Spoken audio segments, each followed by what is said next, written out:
Welcome to Journeys of Empowerment. I'm your host, Michiel Sujit Rijt. And this podcast is all about amplifying people empowerment. We all strive to create impact, not just for ourselves, but for others. Yet setbacks, uncertainty and adversity often get in the way. So how do we turn struggle into strength and purpose into action? This show brings you real stories and raw experiences from role models who faced challenges, embraced transformation and stepped into their power. Because empowerment isn't a solo journey, it's a ripple effect. It all starts with a choice, your choice to listen, learn and take action. Tune in and start amplifying your impact.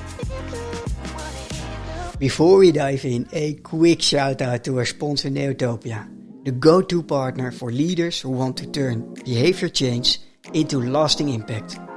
Leading change isn't easy. You've probably faced it, resistance, disengagement and the weight of old habits that just won't shift. Let's be honest, change left to chance rarely works. That's why Neotopia developed a proven practical methodology to help leaders create real results, where culture shifts and teams take initiative. It all starts with the awareness workshop, where you will uncover why most behavior change efforts fail and what actually works, and hands-on framework to make change stick, and how to lead teams that step up, not just show up. When done right, change becomes a catalyst, saving time, energy and building the kind of culture people want to be part of. Curious? Book your spot for the awareness workshop at neotopia.nl and experience it yourself. What if well-being at work wasn't just a nice to have, but the very foundation for innovation, growth and human connection? In today's episode I sit down with Paola Brignoli, a workplace well-being expert and leadership coach whose journey from the world of finance to the front lines of mental health and empowerment is nothing short of inspiring. Paola's story is a beautiful reminder that self-compassion and courage can transform not only our lives, but the cultures we create around us. In this conversation we explore why mental well-being fuels long-term business innovation, how leaving a successful finance career led Paola to her true calling, the role of leadership in building inclusive, psychologically safe workplaces, her personal path through challenges, resilience and self-care, and how embracing who you are can become your greatest strength. This episode is a soft yet powerful nudge to put people at the heart of progress. Let's step into it.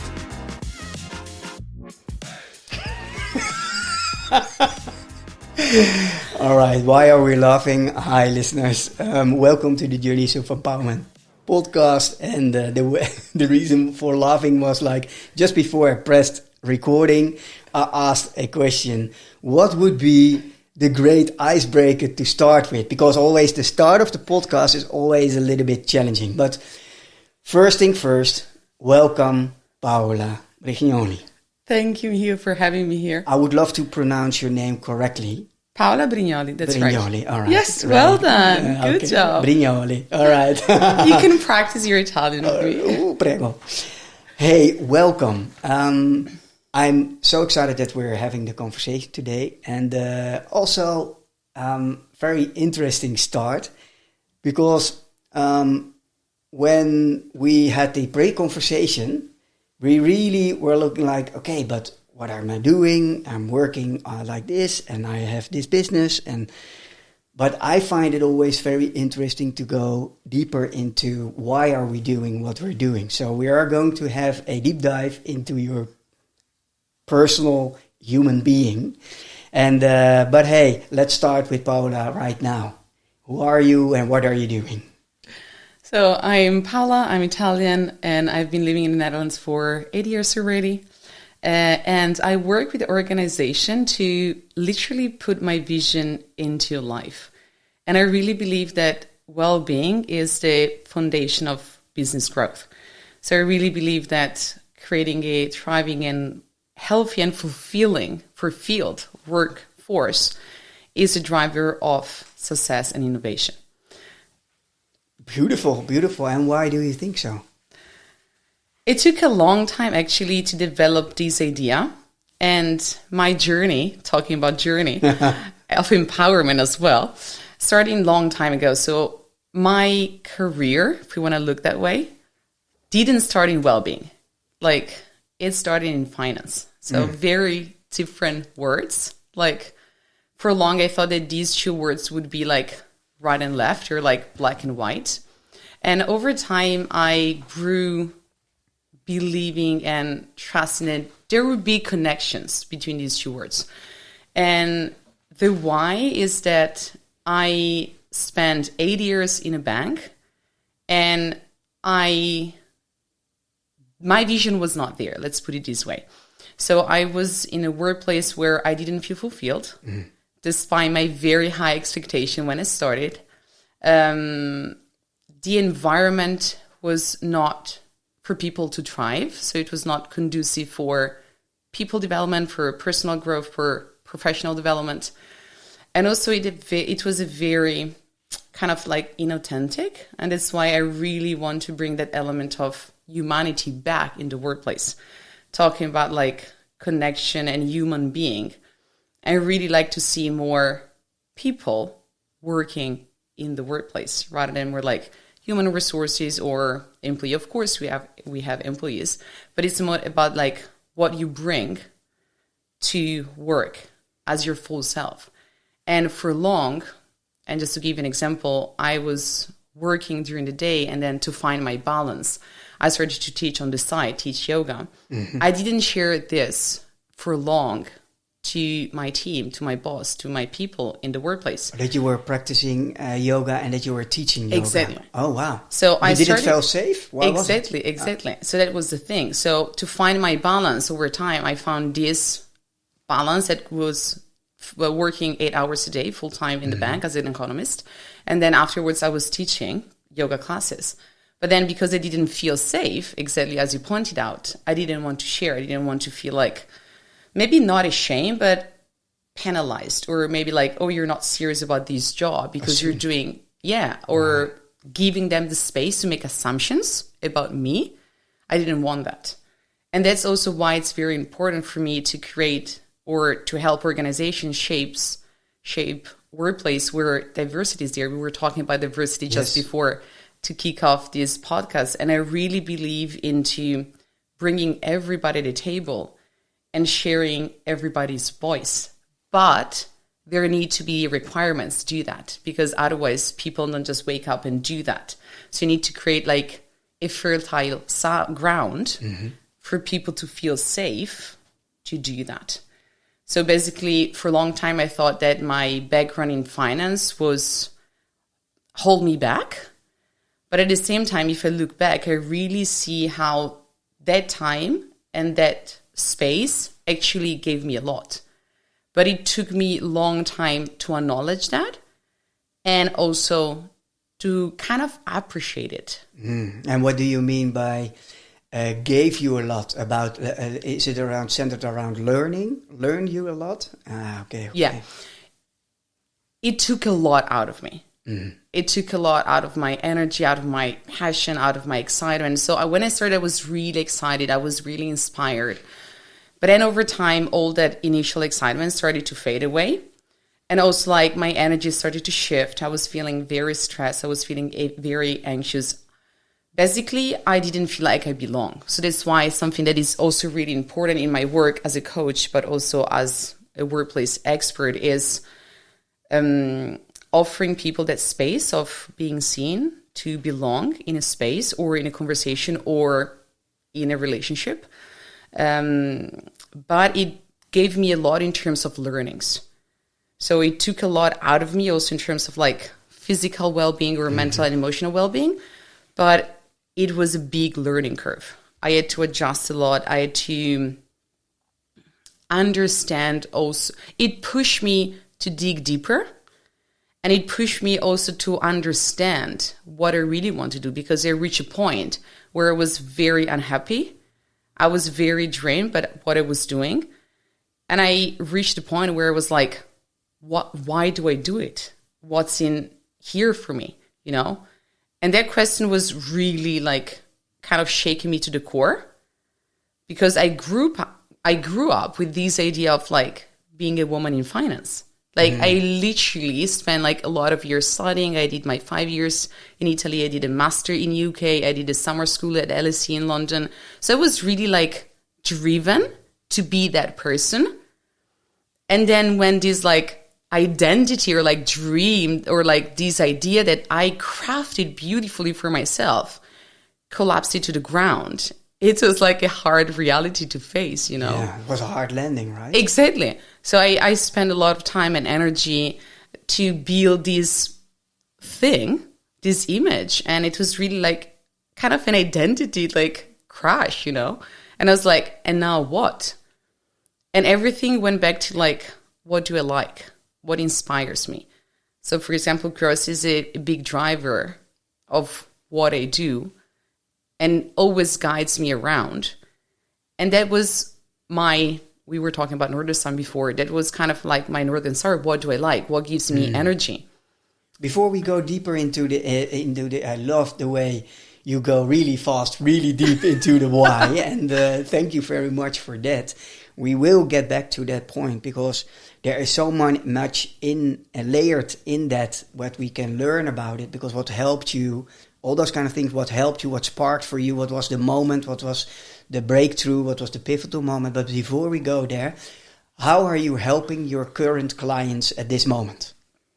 So to make us understand, okay, where we're at, how are you helping your current clients with what?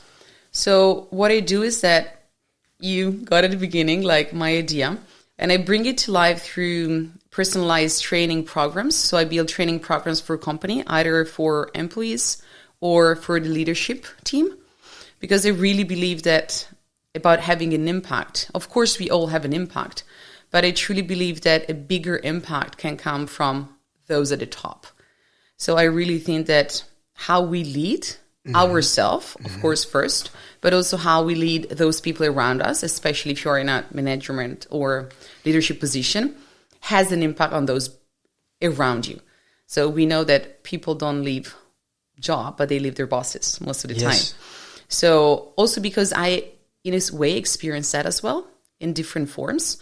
So I help leaders shape their leadership styles through trainings or through coaching one-on-one.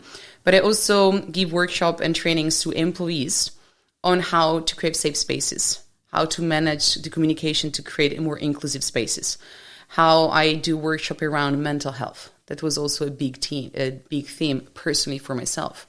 So I do this kind of workshop or learning experiences. And then I also guide mindfulness and breathwork events in companies. Beautiful, beautiful. And thank you. How do they find you? And how do are they already in the stage that they acknowledge, hey, help us with XYZ? Is there a proper, clear question they have when they approach you? Because these are very deep, profound, very personal, so there is also a high level of acknowledgement needed from leadership. Otherwise, it won't work, right? Yeah. So I have to say the level of awareness is mixed. Some clients have a really high level of awareness. They know perfectly what's going well in the company and what's not working. Some others, they sense that something is off, but maybe not always they can pinpoint it so clearly. Some, they have data.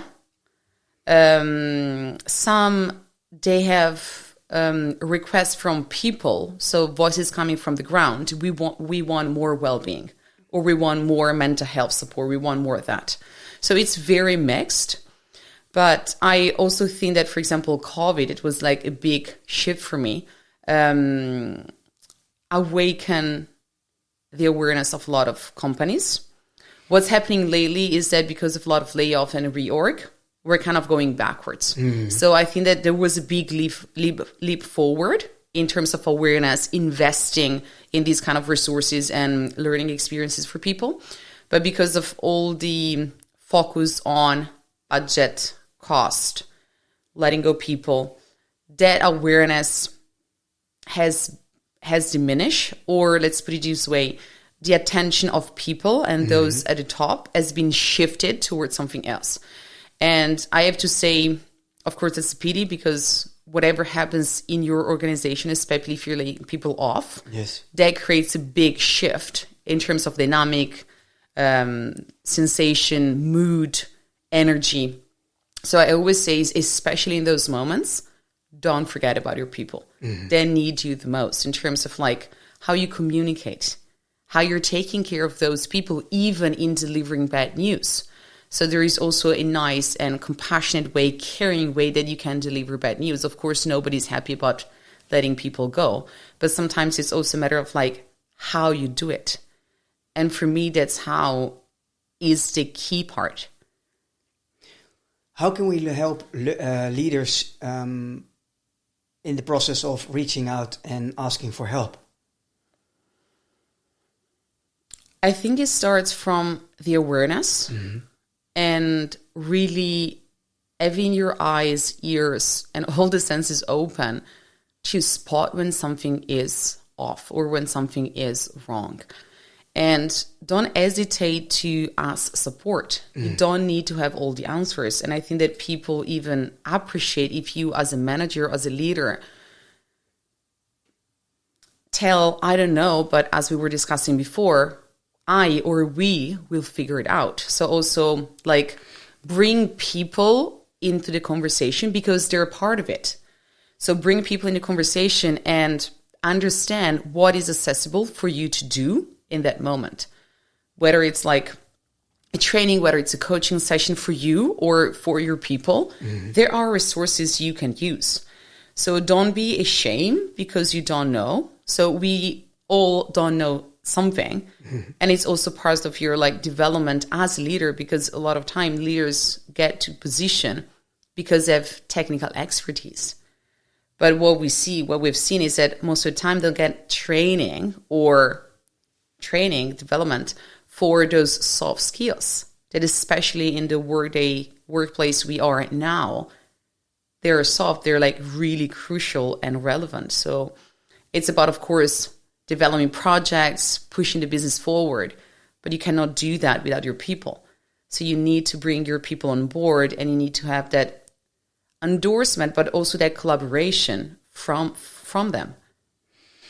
Yeah, and I find that very, very challenging because in my experience helping well-being started to go to market, what I saw was that the pandemic, pre-pandemic, there was a lack of awareness. So during the pandemic, we all became aware of looking out for each other, and especially for each other's mental and well-being, mental well-being, physical well-being, psychological well-being, and well-being in the most holistic sense of the word. And yet we have a different default. And when time moves ahead, further away post-pandemic, then we tend to fall into our own trap default mode and race to the bottom line focus and growth at all costs if you don't watch it. And then, so I almost think, and sometimes I say, do we really need another pandemic to raise the sense of urgency again for looking out for each other and taking care in a proper way for your people? Yeah, I think that we discussed this before, and I would love to say no, because it was very challenging for a lot of people, the pandemic. But at the same time, what I'm feeling is that we have been driven a lot by fear. And then we know that when driven by fear, the visual gets really close. And then we forgot a lot of important pieces around us. So as you mentioned, now we're kind of back into the game that you need to work, or like focus on the numbers. And it's fine, I get it. But sometimes my point also is, if we want to talk about numbers, if you care about your people in the right way, your numbers will reflect that. And it's really important for me because, again, I'm an economist, so I love numbers. And it's really interesting to see there are a lot of research out there that they show that if you care about your people feel well, your people are happier, even the returns on your stocks or like the financial performance of the company, if companies are traded, is better. So like if you really look into numbers give us the proof that it works. But sometimes it's not as short term as people think. So sometimes there is a bit more bias around, okay, I need it now. And there is this bias and myopia, I think it's called, towards like, okay, I need it now or tomorrow. Mm-hmm. But then sometimes as a business leader, you need to think long term. So you need to think like, what gives me the option to stay in the game for longer? What helps my sustainability in terms of like people, but in terms also like business ideas, in terms of like business ideation, like so many points are there. But then sometimes you're like so stuck into like the moment and you need to make numbers tomorrow that you miss the long game. But I think that only companies that really look a little bit like beyond tomorrow, they're the one to stay in the game for long. Yeah, and the big question is the big challenge is if we look at the numbers and we think about the long term, and the big challenge is always in the if. How can we help leaders to trust? I believe trust that ultimately the long-term focus on people and their well-being and taking care of that ultimately will also benefit the bottom line. Yeah. Instead of quarterly reports and short-term EBITDAs and all those kind of numbers. Yeah, of course, all those numbers. I think it's a big, I always call it paradigm shift. I think it's a big mindset shift. And it's something that some companies are doing it, and they're doing very successfully, I think. But it takes a lot of people and a lot of stakes in the game. So it always starts from like, I think like the top, because they're those who like make the moves. But it's definitely not something that happens tomorrow. So, and I really like the word trust you use, because I really believe that creating trusting environments also at work is key in reaching that final goal. So trust for me is very important. Not only like trust in terms of like my clients trust me as a business, but more in terms of like how people trust me as a leader. Am I trustworthy towards them or people between them? Because it's also part of how you establish like connection and how you bring the business forward in terms of like idea, collaboration, brainstorming. I was talking about like different voices. So I think that trust is really key here. And I think that they need to make the leap first. And when you say they, you mean leadership, right? And are you working only with leadership or also with the teams and team managers, line managers, both, and the team itself? Yeah, exactly. Usually I do both. Yeah. Because I believe that it needs to come from both sides. Yeah. So the top has a big impact, but I also want to work with people to give them tools on how to navigate workplace everyday challenges, you know. So because of I didn't have those tools, and I think they're very valuable in promoting also how you think about yourself, how you feel about yourself, and it has a big impact on your well-being again. So I like to think at both sides. Yes. And when are you satisfied in your assignments? What is the definition of success in terms of your work? From the individual level, yes, I see or perceive an increased awareness that you can do things in a different way. You have different tools, you have different perspective. And of course, we know that behavioral change takes time. But sometimes, you know, dropping that seed, that's the important part for me. of course, I also want to see change, but I'm also very aware that it takes long time for change to happen.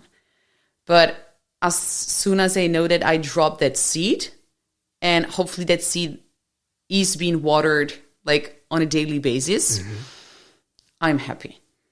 And at more like organizational level, that's a bit more challenging because, again, especially the bigger the company, the slower the change is gonna come.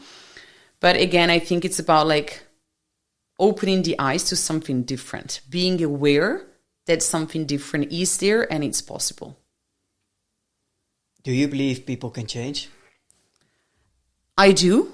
It's not easy at all. It's very hard, especially if the behavior has been ingrained deep into you, whether it's like behavior or a mindset or a belief, of course. But it is possible. It takes time. It takes like commitment. It takes work. It's damn hard, but you can do it.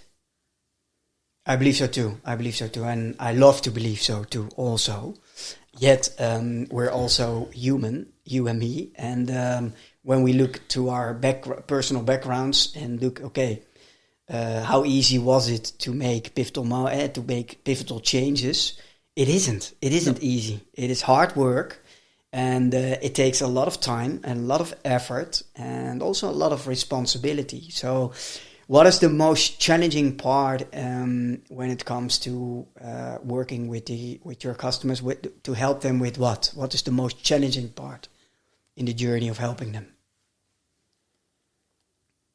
I think it's that shift of doing things differently. Whether it's about how you speak to your people, whether it's about how you do things, whether like more around yourself or more around like processes and dynamics in the workplace. I think that if you have been in a workplace or doing things in a certain way for so long, I mean, it's scary also to hear a random person coming to you and say, hey, you can do things differently. Oops. Exactly. So sometimes it's also like confronting for people to see like, hey, what the heck? So, but at the same time, I always remind people that it's hard, but you want to be kind to yourself. So start slowly. That's always my recommendation or suggestion.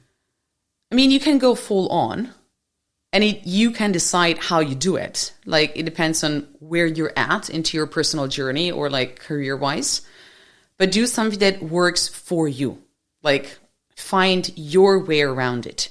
Of course, I can give you tips. I can give you suggestions. I can tell you how your brain works or whatever, physiologically wise. But then find what works for you in that moment. Because it's different from me, from you, from each of the listeners listening to this episode. So find what works for you. That's important. But be compassionate with yourself. You're going to fall down a lot of times. And it's fine. Don't punish yourself for falling, but find the strength to pick yourself up. I love this. I love this, especially for two reasons. Yes, be compassionate about yourself. And it makes me very curious about you, because we are going to talk about you. If you have to give yourself a number, 1 is bad, needs seriously work. 10 is excellent, but yeah, when do we even give ourselves a 10? So between 1 and 10, can you give yourself a number of about your self-compassion? I'm going to have a disclaimer first. So I always say this also as a reminder for myself. So it's always work in progress. Like everything I said, I experimented on myself first. And that's why I also believe it's working, because it's a work in progress for me. I would say now maybe 7.5. Couple of years ago, I would have said like 5. So I did a lot of work already, if I look back. But there's still room for improvement. This makes me really curious, because is the change from 5 to 7.5 because you are became more compassionate, or you became more compassionate about giving yourself that number? No, I think it's because I became more kind towards myself. I love that. And I think that's because you come across, and that's very, I find that very interesting, attractive, when people really are driven and intrinsic motivated, and you are so driven and motivated, and almost the opposite sometimes, I think, or not working sometimes in an advantage is being compassionate versus being very driven. There is a sort of, it's a fine balance. It's a fine balance, right? It's very fine, because 7.5. Why isn't it an 8? I want an 8, and I'm striving for a 9. So there's always a fine balance, right? Yeah, it's a very fine balance, and it's easy at times to go back to 5. So I'm at 7, but it's and a half. You see, almost losing in half in just a few I'm already seconds. losing points. No, but it's interesting because it's always a work in progress. Yes. Like, it's always coming back to the center and believing what you believe, trusting yourself, being compassionate to yourself. And again, going back to the point of before, there will be days, well, maybe you go down to 5. There may be days where you go up to 9. And that's fine. That's fine. It's hard to acknowledge and embrace it and face it. But sometimes, it's how it is. And it's also fine to tell people that it's not always 8 or 7.5. There are moments where things happen. They're like, maybe your inner critics like pop up and like shoot to the sky. And then you go back to 5. Yeah. But that doesn't mean that all the improvements you made, they go out of the window. So you're still at 7.5, but then for like half an hour of like one day in like a month or like in a week, you've been challenged, and then you go down to 5, but then you remember, and then slowly you pick your way up to 7.5. Now we're understanding more and more of what you are doing and how you are helping your clients.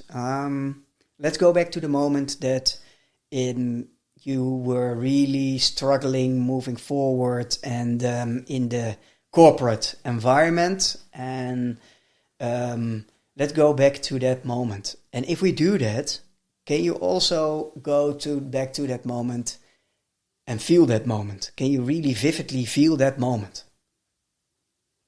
Yeah, of course. Like, I feel it into my body. And what do you feel? I feel constricted. I feel a drop in energy. And that's very weird for me because I'm always very like high energy. So when I'm low, there is something wrong happening, or at least, of course, I have moments where I'm tired. Absolutely normal. That's part of like human being.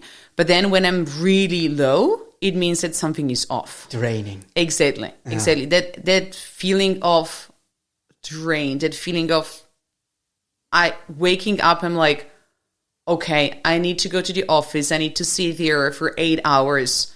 All these kind of thoughts, I have them really clear. And funny enough, I was getting here by train, and I used to use public transport to go to the office.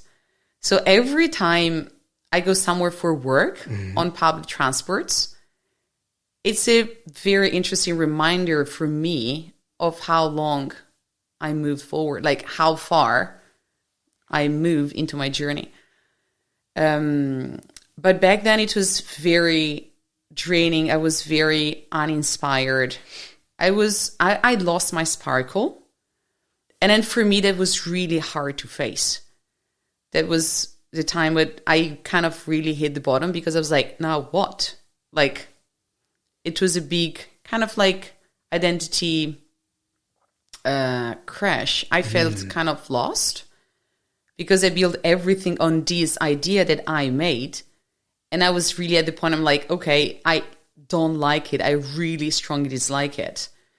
I'm at kind of at the bottom, and now what I do. And what was the idea, before we move further, but what was the idea you built on? What was the strong pinnacle of that idea? That I would be a woman in finance. Yeah. I would be like a woman economist. I was sitting at tables where like all men were, giving my views or giving my perspective. But like, fun enough, when I had to pick my studies, my dad offered me a different track. And I was like, no, I really want to do economics. So I was really like set with that idea that I don't know where it came from. I really like numbers. I really like to see connection between things. And I was doing macroeconomics, and it's about like growth, GDP, inflation. So it's, for me, it was like seeing the connection between the numbers. And in a certain way, that's how I do it now. I see connections and create connection between things. And I still love numbers. But now it's towards something different. But then I was like, now what? So I were having days and weeks, and actually it took me a long time to drop the job. What is long? Because you were working for 7 years, right? Yeah, I was at the bank. At the bank almost for 8 years, 7.5. All right, and what moment did the decline started? Decline in how you were feeling about doing I think your that job? maybe after 2.5 years, 3. But then the last 2 years, it was really hard. I knew it was not my cup of tea. I knew it was not my place. But there was a lot of resistance to leave. There was a lot of resistance and fear to change. Fear from who? From you, within yourself? Yeah. I was really like, I don't know what to do. I don't know how to make a living if I don't do this. In Italy, it's not very common to go freelancing or to be self-entrepreneur. So it was also a different environment, socioeconomically. So I was having a big like question mark in front of my face, but I knew that was not my path. And it started after 3.5 years, it started the decline. And then at what point in time you decided, okay, I need to change my course of direction? Was there some No, it was a build-up. Yeah, it's a build-up. It was a build-up. And the thing is that I think I have a high level of like tolerance. And sometimes it's good, sometimes it's not. Because it keeps you in spaces where you're not supposed to be for too long. And then it gets very detrimental. And then I was, again, fighting. I didn't want to change. I was still committed to bring that idea to life. So I always find a way to also talk back to me like, yeah, but maybe if you do this, maybe it gets better. If you try this out, now that you're teaching, maybe it gets better. And it did work for a couple of months. And I was very happy about teaching and very fulfilled. But then over time, I was like, I cannot have my life in two shoes, especially if one shoe is so draining and like bringing me down. Of course, I was having a lot of energy and excitement from the other shoe. But I reached a point, it was like, I need to decide, I reached like a crossroads, I think. Yes. It's called in English. Yes. Where I need to pick something. What is crossroad in Italian? Bivio. Bivio. I love it. Bivio. Yeah, I was at this bivio and I need to pick. Otherwise, it was something really not positive was about to happen, like with my mental and physical well-being, I think. And this sounds like a process. This is your process, yet were you having conversations with friends or with who did you have a conversation about the situation you were in? Or were people warning you like, hey, Paola, there is something happening inside. There is something with you. How did you become more and more aware? Was it only you or? It was a lot of internal process. And also about like building awareness and pinning away ideas that were not serving me any longer. And it was kind of like the painful or the challenging part. I was talking to people, I mean, my partner, my now husband. Yes. And for long, he was like, drop it. He has always been more like, go for it. More like abrupt change. Because he saw me in pain. He saw me struggling a lot. And then at a certain point, he was like, okay, Paola, like, you really need to face this. Also my friends. But then in Italy, I think it's very different mindset than here. Like, if you have a job, at least back then, you should be grateful for it, you know. And I landed this job just after my master. Mm-hmm. So it was like like on paper, it was a brilliant opportunity. I was like, nice job, 8 hours. On paper, again, nothing to complain about. Perfectly in line with the whole aim of I want to become an economist, a woman, an economist. Exactly. Yeah. So exactly, I keep saying on paper because there was this difference between what on paper and my internal feeling, or like how I was feeling in that situation. From the start or after a few years? Because when you signed the contract and... No, I was super excited when I signed the contract. Yeah. There was no doubt. This was, at the moment you signed the contract, it was all like... I was fully in. Let's go. Yeah.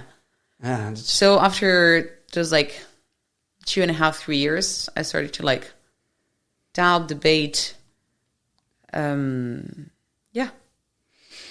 And if we go, well, let's say that's an interesting point, because you came at a point that you were on the crossroad and that you have to decide. How? And how was it an easy decision? No, it wasn't. But no, it wasn't. No. And the pivotal moment came when my partner moved to here, Amsterdam. So we did 2 years back and forth, long distance relationship. Oh, he decided to. He moved. He moved first to the Netherlands. And again, I was very against it. Like, funny enough, if I look back, I'm so grateful that it happened. Yeah. Because sometimes what I say is like, you need that kick in the ass. Yeah. And he persevered, although I was like, I don't want to go. I don't want to come. Yeah. But I was like, yeah, Paola, it's good for my career. I think it's good. He saw it through more than I did. Because he told me, I think it's a good opportunity also for you to leave the job and build something that is more fulfilling. But again, I was so scared. I didn't see the full picture yet. Mm-hmm. So I was like, no, I don't speak the language. And of course, I can speak English.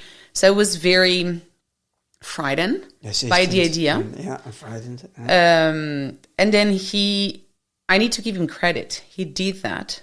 And then after 2 years, we got married. And I was like, okay, now it's time. So I resigned from my job. I took 2 months off, and that was like kind of like the cleansing time for me. I went to India. I traveled alone. It was a very powerful moment. And I also want to create space. For me, it was important between what has been and what was about to happen. I have ideas, but there was nothing on paper. Of course, I knew more or less, but I didn't have like a clear roadmap. No. I built it on the go. And on my side was that I was already teaching. So when I moved here to Amsterdam, I started teaching full-time in studios. Okay, that's the starting point. And I would love to give you both a lot of credit, because it would have easily could have happened that you both didn't end up as being married and still are that you still are a couple, right? Those kind of decisions. He persevered.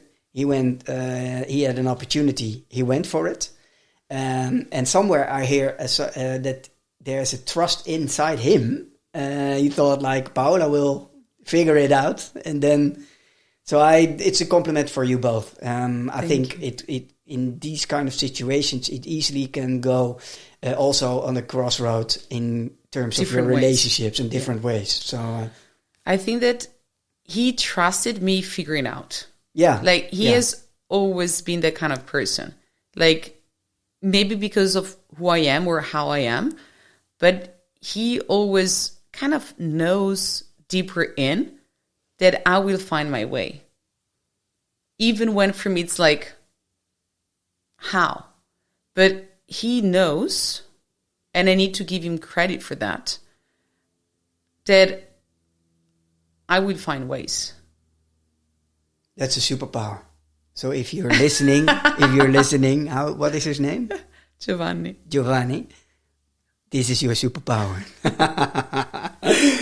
No, but it is. But it was challenging for me. So for you both. For me both. Yeah. But those 2 years of back and forth, man, there was so many fights. So So it was not like a smooth. No, of course, it never a is. smooth, nice road. In hindsight, it's like, okay, we did it, but now I look back and I'm like, okay, it was a bumpy road. It was a bumpy road, definitely. And what helped that? But that's Journeys of Empowerment is about professional journey, but especially about our personal journey. And in the personal journey, I believe that's the reason for existence of this podcast. I really believe that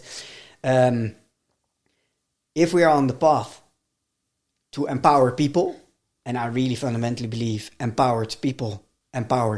So, but if we are on that road, it always has some direct link to our personal journey, right?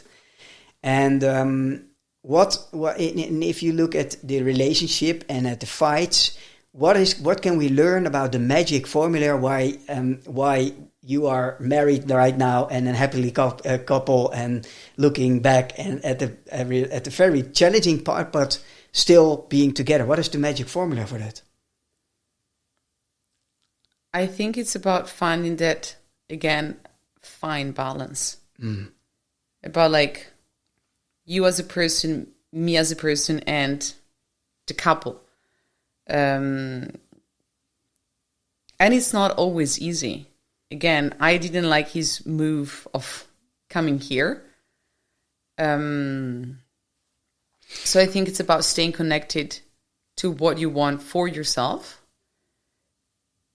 and go for it. And at the same time, giving the space and the freedom and the trust to the other person to do the same. And sometimes it needs for you to step up, giving that freedom. Sometimes it's about stepping down. Sometimes it's about trusting. Sometimes it's about trust. Yeah, I think the key word is trust. Trust yourself, trust each other, but also allow each other to grow and give each other space, right? If I look back, I was so scared that I was against his decision to move here. But then later on, I was on board on him doing an MBA, and that was really hard. But I know that it was really important for him to do it. Since I met him, he told me two things. One, I want to go to Okavango, and then we went there during our honeymoon. And the second thing he told me since the beginning, I want to do an MBA. And he did it in Spain, in Ezade.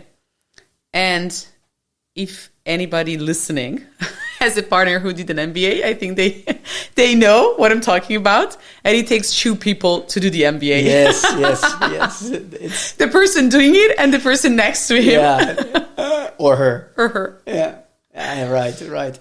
Hey, and so lots of respect for him again, Giovanni. Hey, and if we look back to, let's say, looking back now with all the experience you build up, what would be the advice for the, let's say 10-year younger you with having all the knowledge that you're having now? I think it's about the journey. Of course. I grew up at least knowing that it was a very clear straight line forward. And then over time, I found myself doing so many detours, deviations, roadblocks, train interruptions.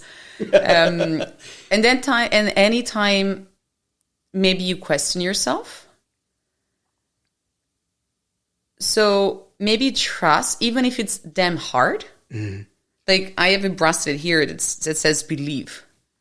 And I just recently have it written on the bracelet, because I really believe that it's about trust and believing that even if it's hard, maybe you're on the right road. Or even if it's hard, there is something still you can learn out of it. I mean, I did so many shift changes, transition, and who knows how many I'm going to have still, I don't know. But every time, even if it's challenging, even if it's scary, if you allow yourself to be in that space, and it's, again, super hard, there is growth, there is development, there is learning. That's one. The second one, I think it's about knowing that if it's hard, it doesn't mean that you're not built for it. Because a lot of times I'm like, oh, I struggle to do this, I struggle to do that. And then it makes me wonder, maybe I'm not a good fit for this role or for this position. But along the journey, again, talking about journey of empowerments, I think that maybe sometimes it's hard and it's just how it is. I mean, great things are not easy. Like if you think about like great athletes or like sport accomplishments, you don't beat a record in one day. You build it because you master that sport. You train every single day. You were there on the swimming pool. I swim a competition when I was young, or whatever. And you build over time. It's about that mastery. That's the craft. So of course it's hard, but sometimes we pull back because we assume it's easy. And that's a big misbelief. Like sometimes I mentor and coach people transitioning from employee to self-entrepreneurship. And of course it's not easy. Even if you have the greatest idea, it takes a lot of like moving pieces. It takes a lot of like resources, mindset. So don't start questioning yourself because it's hard. Maybe it's just like the way it is. And it doesn't mean you're not suited for the work or for the position.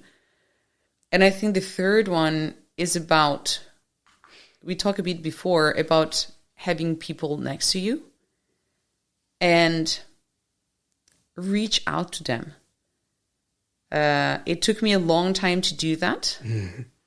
But I really believe in that power of like lifting each other up. Like what I have might be helpful for you and vice versa. But if I don't take the first step in reaching out and exposing myself, or maybe like being vulnerable about the struggle I have. And the thing is that sometimes I don't want to complain. So for me, that's a very fine line personally, because I don't want to complain all the time. And sometimes if I'm struggling, I'm like, yeah, but if I talk about my struggle, it feels like I'm complaining, you know? So I don't talk about it. But then maybe somebody else around me can have a nice word. And my whole perspective or the weight I feel on my shoulders is kind of like immediately lifted. I'm like, thank God. Exactly. That deep exhale that you're like, oh, okay, now I feel better. So really finding that like support system, call the way you like it, but have people around you that lifts you up when it's hard. And also to celebrate your achievements and your successes. So both. Yes, of course. But I think that we're naturally biased to be more on like, oh, this is going well, this is nice and shiny. And then when we're like, oh shit, this happened also. Hey, Paola, and that third one really resonates with me. Also knowing you a little bit more now, having beautiful conversations and walks, and I think it's from the three also right away the most challenging one. Am I right? Yeah, it's right. And the question is, that would be an advice. But then my question is, how can we learn that? Because what helped you to ask for question, for ask for help or support, or what helped you open up? It's not, if it's not your default. Yeah, somebody can advise it to us. But what helped you? What helped me, I think, is that I reached a point where I was very lonely. And of course, we are all set to crave human connection, but I really reached the point I was like, I crave people around me. And being a freelancer or solopreneur can be very lonely as a journey itself. Actually, what I miss the most about my workplace is some of the friends I made that I'm still in contact these days. So I think it's always about the people. And I've always known that. And if I look at all the roles and the jobs I've done, it's all about people in different forms. Also like teaching yoga, creating safe space for people to show up and start connecting also in the studio. That's very important for me to be seen. But then one thing is to create a space for somebody else. And then one thing is you showing up as that person. So the first part comes kind of naturally to me. The second one, not so much. And talking about change is about like training a different muscle. And I use the word training intentionally because the same way you train your muscle into the gym, you train your brain to do something different. And again, it's not always easy, but it helps to do it step by step. And every time you do it, reward yourself for doing it. Yes, so positive reinforcement, right? Exactly. Yeah. So I think we were talking about networking events. Yes. And I love going, but then every time for me was like very scary. We talk about it, meeting people. And I still remember events that I went and I didn't connect to anyone. And I feel like shit going out of it because it was too much for me to take. And then over time, I started, connecting to one person. And that was fine. Like, I have this idea that, I need to connect to 10 people. And then I was like, why? Like, why do I put such pressure? I already feel pressure because it's not something natural. So let's make it easier for myself. I go and I talk to one person. Or maybe I go and then I go with a friend. So I have like my buddy in case I don't feel like or whatever. And then it gets better. Of course, it's still doesn't come supernatural to me. But the thing is that I intentionally push myself to do it. And make it and also to make it very practical, start small. Exactly. Not a number of 10 or 20 or exactly. whatever. No, just having one genuine, that's what I hear. It's not of course. But just have one meaningful conversation with one person is already a lot. Exactly. And also, whenever I finish, taking the time to reflect how I feel. And the beauty of it is that most of the time I feel like amazing. I feel energized. I feel really replenished after the conversation I have because most of the time I meet amazing people. So it's also like, again, creating that positive reinforcement that I'm doing something out of my comfort zone, but it's also nourishing me at the same time. So that's the funny thing of like, I can be excited and I can be scared, or I can be excited and I can be anxious. So the idea of having two emotions or two feelings at the same time that can be completely the opposite, that's also something that I discover it's fine. I think it is. Then it is, right? And talking about starting small, it goes back to what we were saying before about change. I might never be the person that goes to events and are the host or like talking to old people. And also after discussing it with you, it's fine. Like maybe I don't need to be that person. No. So also like don't have random ideas that you need to be a certain X person if that doesn't suit who you are. And it goes back to embrace who you are and maybe your superpower, because maybe your superpower is not connecting to 10 people, but maybe it's connecting deeper to one. And that's what you need, and that's fine. Embrace who you are. Beautiful. Exactly. That's, I think, a lifelong challenge. Yeah, of course. Because you're always looking out, myself included. Oh, I want to be that person. And you kind of like handpick from different people. Certain traits and characteristics. And of course, certain traits help you develop or help you in the business. And of course, that doesn't mean that because you're one way, you cannot change. I'm not saying that, because it doesn't need to become a justification or like, oh, because I'm like this, I cannot do it. I'm not going that direction, but it's more about like how you can embrace who you are and maybe make some of the traits aligned to yourself. Because of course I see the value of going to events, of like meeting people, but then I don't need to stress myself out that I need to meet like 200 people in one event. Otherwise I put extra pressure on myself. Extra pressure again and again and again, right? And raising the bar and always high expectations. I think that and especially when you were also in an athlete and sport, in swimming, it's all about raising the bar and numbers and improvement. And so it will be always a part of work in progress of who we are if we are so driven. And that was for me very obvious. The first time we met, I was like, wow, you are very high in energy, but also you can see that very determined, very driven. So I was also wondering, I didn't even know after I did my research that you were a yoga teacher, because I couldn't match that. I really had to really proper understand, okay, but so much drivenness, what is the process of, well, slowing down? It's always... For me, that's the most challenging part, slowing down. The same for me. And that's always a fine balance, because how do you balance that determination, that always room for improvement? What can I do better next time? Where can I expand more, or where can I go next? With staying grounded and slowing down. That's very hard for me. I find ways to do it, but I really need to be strict with it. So for example, one of my way is movement. And time in silence. So I've been moving my whole life in different forms. And what helps me now is walking every morning. Actually, I didn't walk this morning to get here on time. That's fine. I will walk afterwards. I already figured it out. I don't feel guilty. Sorry for that. No worries. But for example, for me, it's like moving in the morning. Yeah. I am lucky to have a park next to where I live.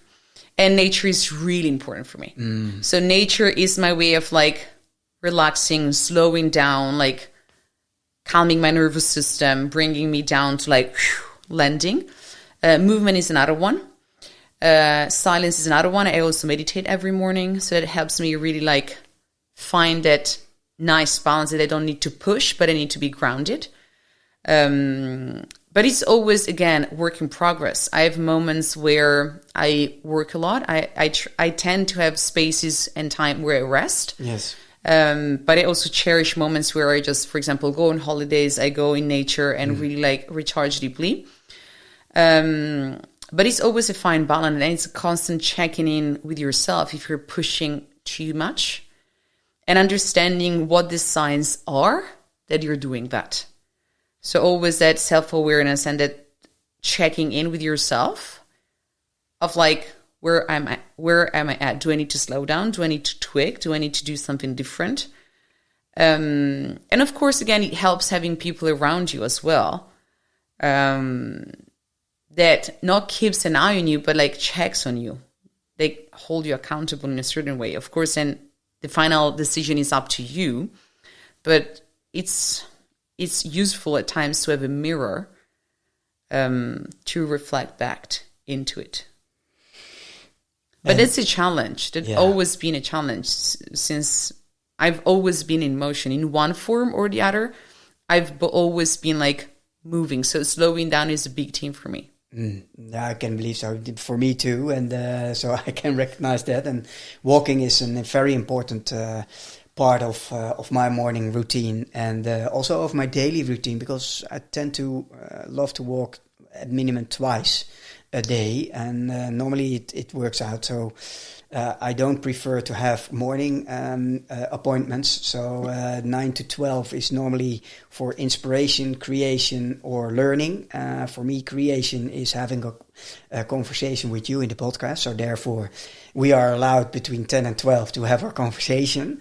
But not doing the really doing stuff. It's all about creation, inspiration, and learning. And before that, start always with reading right away. So no phone, first 1.5 hours. So it really helps me to, well, that's setting the stage for an ideal day. And if I sometimes fall in the trap to start with my phone, it right away feels the whole day. It feels differently. That's right? so true. It's so deep ingrained. Yeah, in that's us. so true. Like, that's why I think with COVID, I started doing it in the morning. Mm-hmm.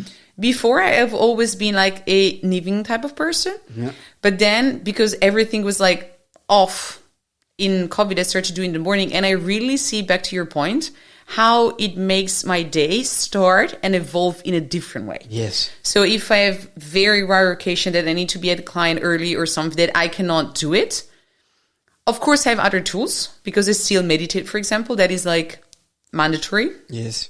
Non-negotiable. But I see that my brain and my mind is more active. It's less grounded. I tend to be more like all over the place. Yeah. And the phone, of course, is very useful. Because it helps us connect to people, like stay in touch. But then it can also go sideways, let's put it this way. Or if you start first thing in the morning, and I do sometimes, with phone first, your brain is already in a different mode. It is. And especially when you wake up, your brain is a different state after all the sleep and the restoration. And if you open your eyes and you check your phone, all the stimuli that you receive, it's very triggering also for your nervous system. It is. It's so right you start away. exactly. Yeah. So you start a day with that peak of like stress response that it's, let's say, it's not ideal. And the beauty of having a almost non-negotiable morning routine is you can't know how your day is going to fold out, and you can't know what's going to happen. Yet, it gives me also a feeling of, well, control of at least the investment, what is working for us as a person. Yeah. Invest in yourself. Invest in yourself, and then invest in others. So it's, for me, I have one guiding principle. It helped me a lot of times in my life, and it's extreme self-care without being selfish. You're never going to forget that one. Extreme self-care without extreme self-care without being selfish. Yeah, but it's true. You should Google it. Find out what happens. On the number one, find that out. What do you mean? Google it. And, okay, homework for homework for listeners, and then let us know what you find. No, but it really helps. It's a really good principle: extreme self-care without being selfish, and because the fact that you do that and taking proper care of yourself and ourselves. You are able, but also you're able to take care and be there for others more and more grounded and more deeper.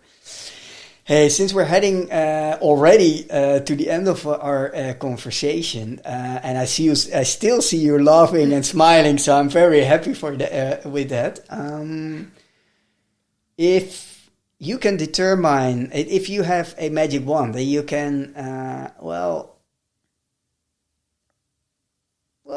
let's say, determine what do you hope people will feel and after this conversation, hearing our conversation. I think the first one that popped to my mind, independent of the title of the podcast, is empowerment. Why? Because I started from a space where I felt very disempowered. I would love people to have that feeling. It's very powerful. It gives you a sense of agency. It puts you in motion. And of course, I think it's important to have reflection time, but you sometimes need to act. So of course, change happens if you're aware, if you build that like mindset, but also you need to act on it. So that element of like agency of like, I can do things in a different way, coming back to the point of before. The second one is hope. And it's related to my bracelet. I believe it's connected to trust, but not in a way that it's like passive. Because sometimes when people feel the word hope, it's more like, yeah, okay, I sit on the couch and wait for things to be different, or I wait for like the idea come out of the sky, that drops on me.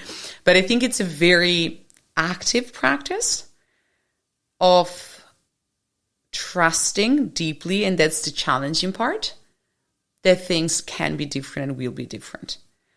So the sort of the intersection of belief, hope, and trust, and they're in the middle. Exactly, that point in the center. In the center, exactly. And that's the word I developed recently. Which word? Hope. Yeah. Yeah. And I really love it. And I think the third one, because we love threes, I think it's courage.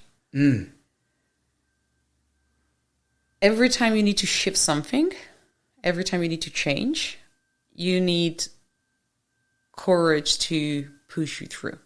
You need courage to step up the game. You need courage to take decisions. Like I had to take a lot of courage to take my decision back then when we were talking before, but also other decision, maybe even more recently in my career.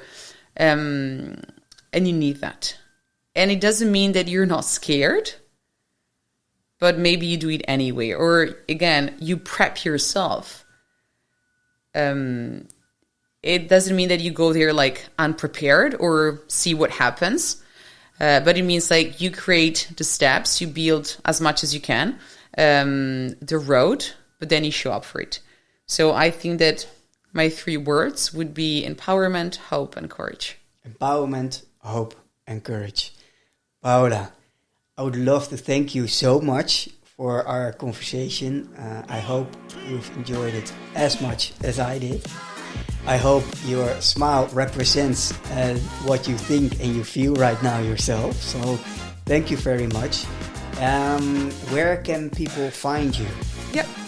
So for the moment, I would send people to my LinkedIn profile. Yes. So it's Paola Elena Brignoli. Yes, we will leave that in the show notes. Yes.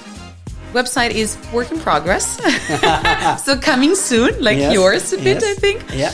And then, of course, social media. So I would say mainly, LinkedIn and Instagram a bit, but mainly LinkedIn. All right.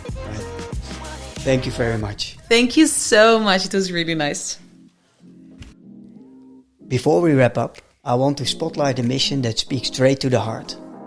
On the 1st of June, my friend and fellow Marine, Robin Imtorn, begins Mission Kiev, a 2,000 kilometer speed march from The Hague to Kiev. Why? To send a clear message to Ukrainian veterans. You're not alone. Because while the war in Ukraine still rages on, for many the hardest battles are also happening within, in their minds, their bodies, and their everyday lives. Robin knows that reality intimately. Every kilometer he walks represents €50, which goes directly toward trauma-informed training for Ukrainian therapists, educators and caregivers, working with veterans and families. This is more than a challenge. It's a statement. It's a solidarity in motion. If this speaks to you, you'll find the link to support Mission Kiev in the episode notes. Even one step makes a difference, because trauma may be silent, but healing should never be.